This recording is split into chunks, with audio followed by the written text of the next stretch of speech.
Fellow Americans, good morning.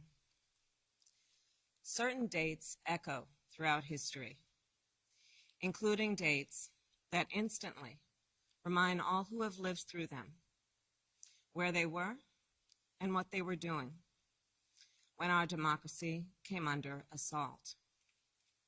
Dates that occupy not only a place on our calendars, but a place in our collective memory.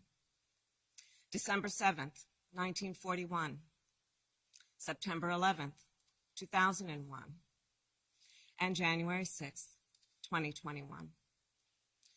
On that day, I was not only Vice President-elect, I was also a United States Senator. And I was here at the Capitol that morning at a classified hearing with fellow members of the Senate Intelligence Committee. Hours later, the gates of the Capitol were breached. I had left, but my thoughts immediately turned not only to my colleagues, but to my staff, who had been forced to seek refuge in our office, converting filing cabinets into barricades.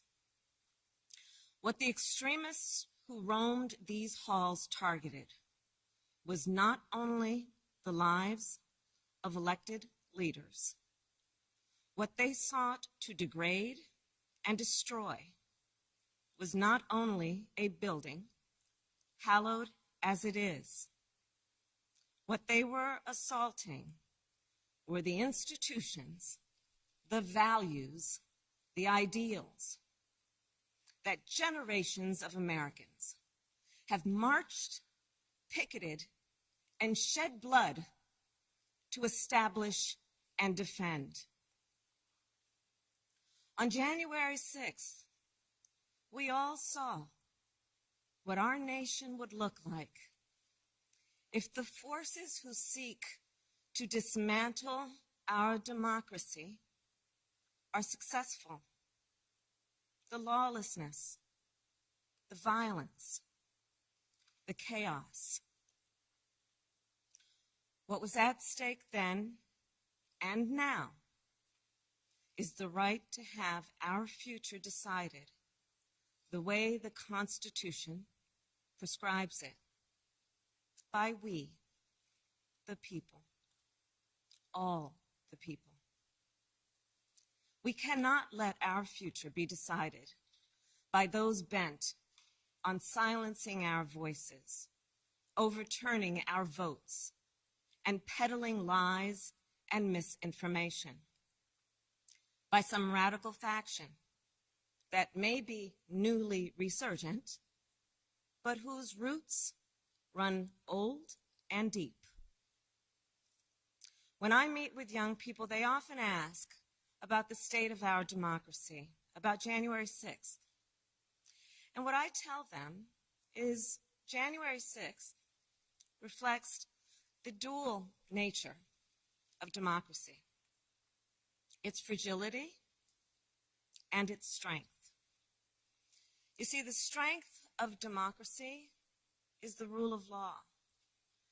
The strength of democracy is the principle that everyone should be treated equally, that elections should be free and fair, that corruption should be given no quarter. The strength of democracy is that it empowers the people. And the fragility of democracy is this, that if we are not vigilant, if we do not defend it, democracy simply will not stand. It will falter and fail. The violent assault that took place here, the very fact of how close we came to an election overturned, that reflects the fragility of democracy. Yet, the resolve I saw in our elected leaders when I returned to the Senate chamber that night, their resolve not to yield, but to certify the election, their loyalty not to party or person, but to the Constitution of the United States. That reflects its strength. And so, of course, does the heroism of the Capitol Police, the DC Metropolitan Police Department, the National Guard, and other law enforcement officers who answered the call that day, including those who later succumbed to wounds, both visible and invisible. Our thoughts are with all of the families who have lost a loved one.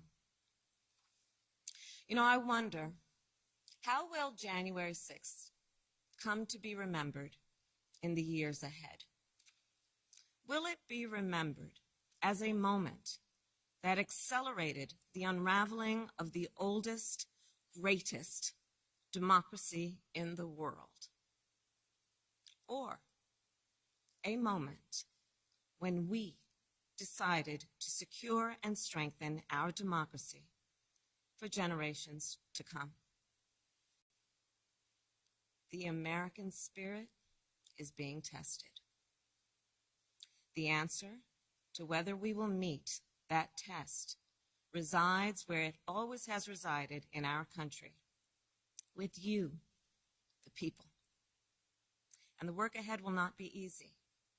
Here in this very building, a decision will be made about whether we uphold the right to vote and ensure free and fair elections.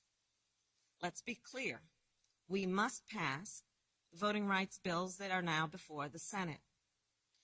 And the American people must also do something more.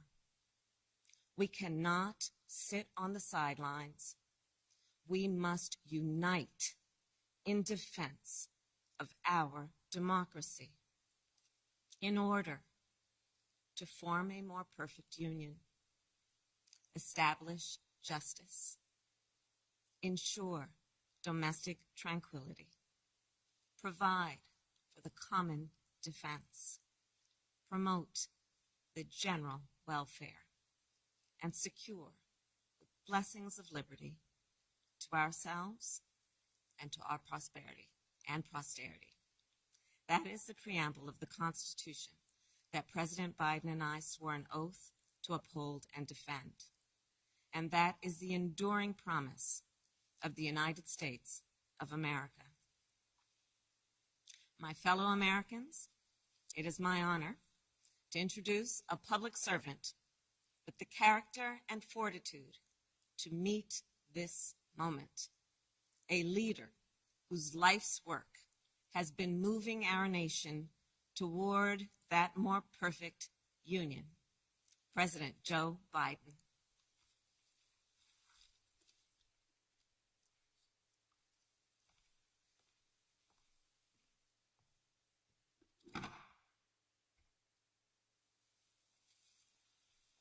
Madam Vice President, my fellow Americans, to state the obvious, 1 year ago today, in this sacred place, democracy was attacked, simply attacked.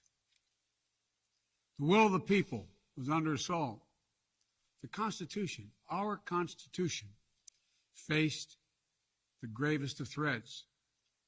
Outnumbered in the face of a brutal attack, the Capitol Police, the DC Metropolitan Police Department, the National Guard, and other brave law enforcement officials saved the rule of law.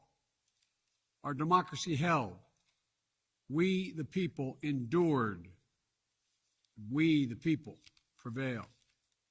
For the first time in our history, a president had not just lost an election, he tried to prevent the peaceful transfer of power as a violent mob breached the Capitol. But they failed. They failed. And on this day of remembrance, we must make sure that such attack never happens again. I'm speaking to you today from Statuary Hall in the United States Capitol. This is where the House of Representatives met for 50 years in the decades leading up to the Civil War. This is on this floor where young Congressman of Illinois, Abraham Lincoln, sat at desk 191 Above him, above us, over that door leading into the rotunda, is a sculpture depicting Cleo, the muse of history. In her hands, an open book in which she records the events taking place in this chamber below. Cleo stood watch over this hall 1 year ago today, as she has for more than 200 years. She recorded what took place, the real history, the real facts, the real truth, the facts and the truth that Vice President Harris just shared, and that you and I and the whole world saw with our own eyes. The Bible tells us that we shall know the truth, and the truth shall make us free. We shall know the truth. Well, here is the God's truth about January 6, 2021. Close your eyes. Go back to that day. What do you see?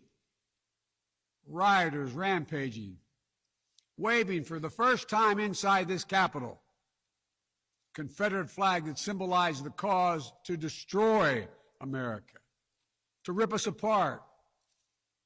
Even during the Civil War, that never, ever happened. But it happened here in 2021. What else do you see? A mob breaking windows, kicking in doors, breaching the Capitol. American flags on poles being used as weapons, as spears. Fire extinguishers being thrown at the heads of police officers. A crowd that professes their love for law enforcement assaulted those police officers, dragged them, sprayed them, stomped on them. Over 140 police officers were injured. We all heard the police officers who were there that day testify to what happened. One officer called it, quote, a medieval battle, and that he was more afraid that day than he was fighting the war in Iraq. They've repeatedly asked since that day, how dare anyone, diminish, belittle, or deny the hell they were put through. We saw with our own eyes. Rioters menaced these halls, threatening the life of the Speaker of the House, literally erecting gallows to hang the Vice President of the United States of America. What did we not see? We didn't see a former president who had just rallied the mob to attack, sitting in the private dining room off the Oval Office in the White House, watching it all on television and doing nothing for hours as police were assaulted, lives at risk, the nation's capital under siege. This wasn't a group of tourists. This was an armed insurrection. They weren't looking to uphold the will of the people. They were looking to deny the will of the people. They weren't looking to uphold a free and fair election. They were looking to overturn one. They weren't looking to save the cause of America. They were looking to subvert the Constitution. This isn't about being bogged down in the past. It's about making sure the past isn't buried. That's the only way forward. That's what great nations do. They don't bury the truth. They face up to it. Sounds like hyperbole, but that's the truth. They face up to it. We are a great nation. My fellow Americans, in life there's truth, and tragically there are lies. Lies conceived and spread for profit and power. We must be absolutely clear about what is true and what is a lie. And here's the truth. The former President of the United States of America has created and spread a web of lies about the 2020 election. He's done so because he values power over principle, because he sees his own interest is more important than his country's interest, than America's interest. And because his bruised ego matters more to him than our democracy or our Constitution, he can't accept he lost, even though that's what 93 United States senators, his own attorney general, his own vice president, governors and state officials in every battleground state have all said he lost. That's what 81 million of you did as you voted for a new way forward. He has done what no president in American history, the history of this country, has ever done. He refused to accept the results of an election and the will of the American people. While some courageous men and women in the Republican Party are standing against it, trying to uphold the principle of that party, too many others are transforming that party into something else. They seem no longer to want to be the party of Lincoln, Eisenhower, Reagan, the Bushes. But whatever my other disagreements are with Republicans who support the rule of law and not the rule of a single man, I will always seek to work together with them to find shared solutions where possible. Because if we have a shared belief in democracy, then anything is possible. Anything. And so at this moment, we must decide, what kind of nation are we going to be? Are we going to be a nation that accepts political violence as a norm? Are we going to be a nation where we allow partisan election officials to overturn the legally expressed will of the people? Are we going to be a nation that lives not by the light of the truth, but in the shadow of lies? We cannot allow ourselves to be that kind of nation. The way forward is to recognize the truth and to live by it. The big lie being told by the former president and many Republicans who fear his wrath is that the insurrection in this country actually took place on Election Day, November 3rd, 2020. Think about that. Is that what you thought? Is that what you thought when you voted that day? Taking part in an insurrection? Is that what you thought you were doing? Or did you think you were carrying out your highest duty as a citizen and voting? The former president's supporters are trying to rewrite history. They want you to see Election Day as the day of insurrection. And the riot that took place here on January 6th as a true expression of the will of the people. Can you think of a more twisted way to look at this country, to look at America? I cannot. Here's the truth. The election of 2020 was the greatest demonstration of democracy in the history of this country. More of you voted in that election than have ever voted in all of American history. Over 150 million Americans went to the polls and voted that day. In a pandemic, some at great risk to their lives. They should be applauded, not attacked. Right now, in state after state, new laws are being written, not to protect the vote, but to deny it. Not only to suppress the vote, but to subvert it. Not to strengthen or protect our democracy, but because the former president lost, instead of looking at the election results from 2020 and saying they need new ideas or better ideas to win more votes, the former president and his supporters have decided the only way for them to win is to suppress your vote and subvert our elections. It's wrong. It's undemocratic. And frankly, it's un-American. The second big lie being told by the former president and his supporters is that the results of the election of 2020 can't be trusted. The truth is that no election in American history has been more closely scrutinized or more carefully counted. Every legal challenge questioning the results in every court in this country that could have been made was made and was rejected, often rejected by Republican-appointed judges, including judges appointed by the former president himself, from state courts to the United States Supreme Court. Recounts were undertaken in state after state. Georgia counted its results 3 times, with 1 recount by hand. Phony partisan audits were undertaken long after the election in several states. None changed the results. And in some of them, the irony is the margin of victory actually grew slightly. So let's speak plainly about what happened in 2020. Even before the first ballot was cast, the former president was preemptively sowing doubt about the election results. He built his lie over months. It wasn't based on any facts. He was just looking for an excuse, a pretext, to cover for the truth. He's not just a former president. He's a defeated former president. Defeated by a margin of over 7 million of your votes in a full and free and fair election.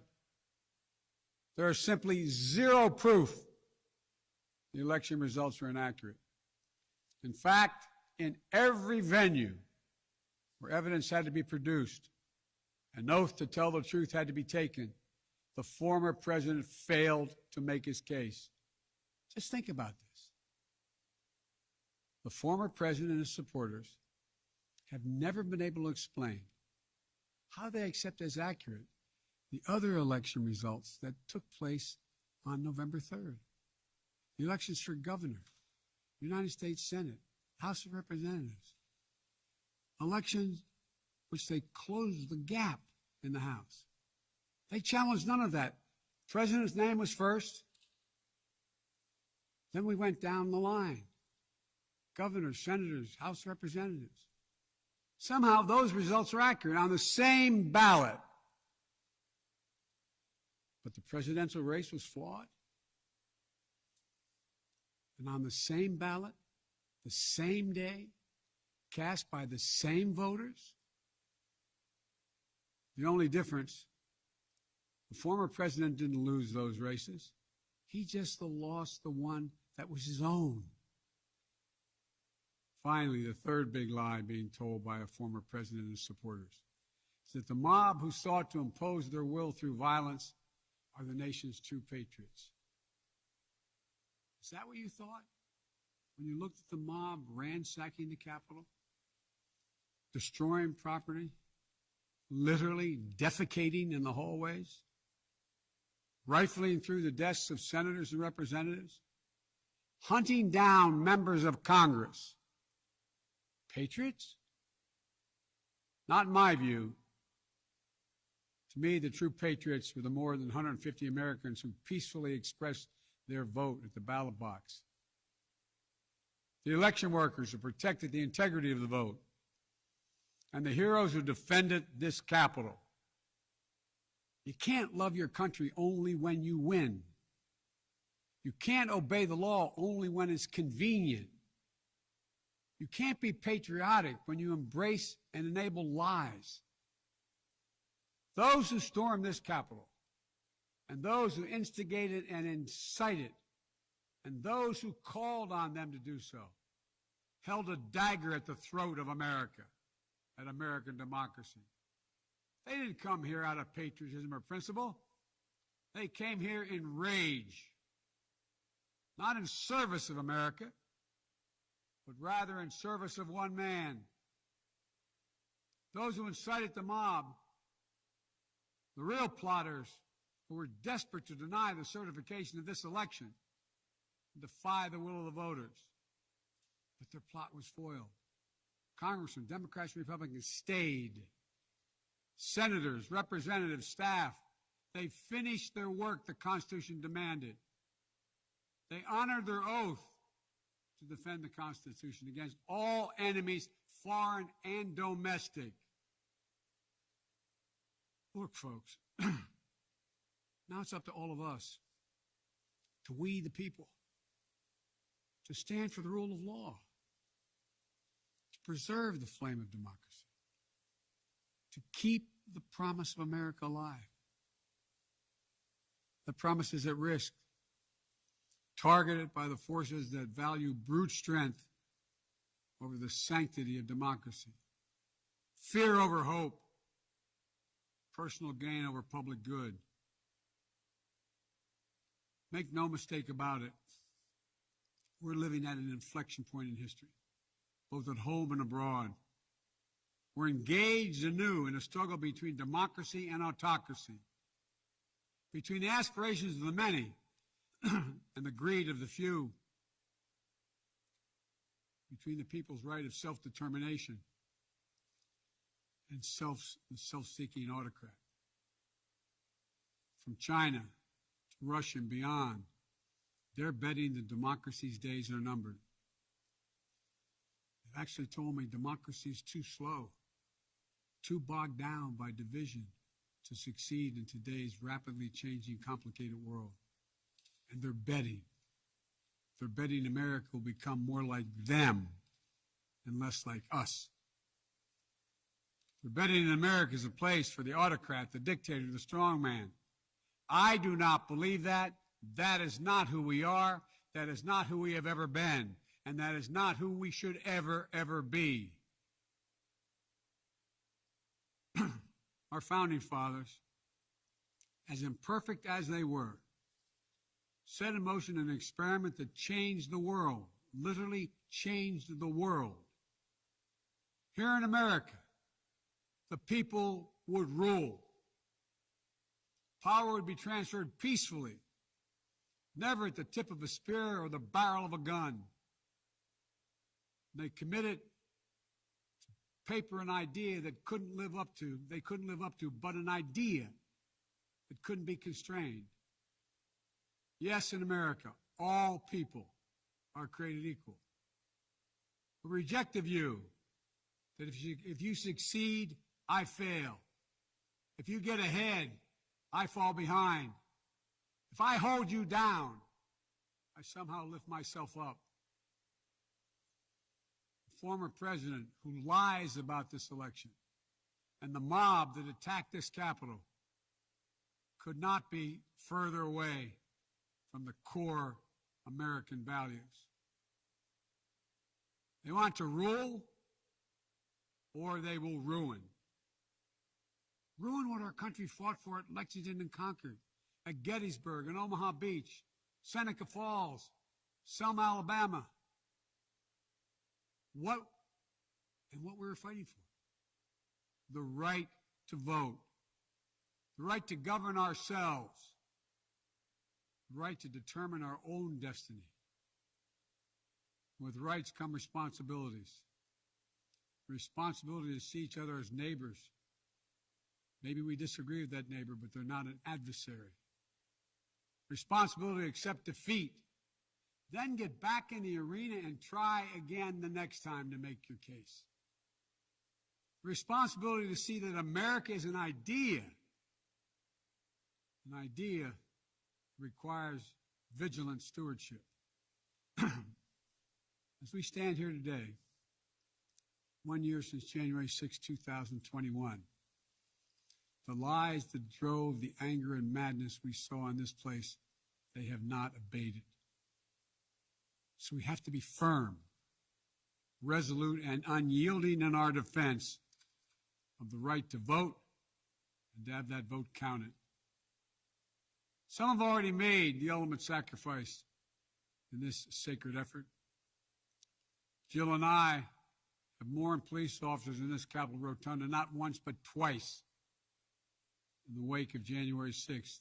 Once to honor Officer Brian Sicknick, who lost his life the day after the attack, and the second time to honor Officer Billy Evans, who lost his life defending this Capitol as well.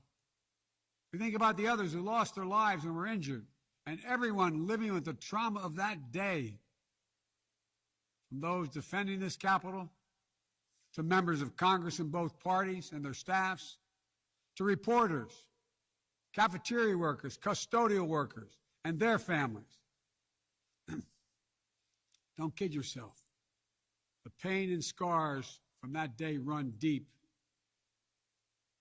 I've said it many times, and it's no more true or real than we think about the events of January 6th. We are in a battle for the soul of America. A battle that by the grace of God and the goodness and gracious and greatness of this nation, we will win. Believe me, I know how difficult democracy is, and I'm crystal clear about the threats America faces. But I also know that our darkest days can lead to light and hope. From the death and destruction, as the Vice President referenced in Pearl Harbor, came the triumph over the forces of fascism. From the brutality of Bloody Sunday on the Edmund Pettus Bridge came historic voting rights legislation. So now let's step up, write the next chapter in American history, where January 6th marks not the end of democracy, but the beginning of a renaissance of liberty and fair play. I did not seek this fight brought to this Capitol 1 year ago today, but I will not shrink from it either. I will stand in this breach. I will defend this nation, and I will allow no one to place a dagger at the throat of democracy. We will make sure the will of the people is heard, that the ballot prevails, not violence, that authority in this nation will always be peacefully transferred. I believe the power of the presidency and the purpose is to unite this nation, not divide it, to lift us up, not tear us apart. To be about us, not about me. Deep in the heart of America burns a flame, lit almost 250 years ago, of liberty, freedom, and equality. This is not a land of kings or dictators or autocrats. We're a nation of laws, of order, not chaos, of peace, not violence. Here in America, the people rule through the ballot, and their will prevails. So let us remember, together, we're one nation, under God, indivisible. That today, tomorrow, and forever at our best, we are the United States of America. God bless you all. May God protect our troops. And may God bless those who stand watch over our democracy.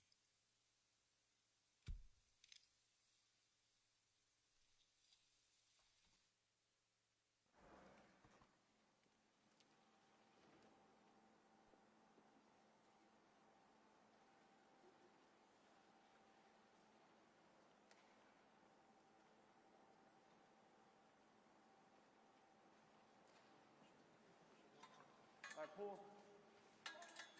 You come this way, guys. Come on. Sir, yes, sir. All right, see you guys. See you, Matt. Good seeing you. Thank you, guys. Thank you.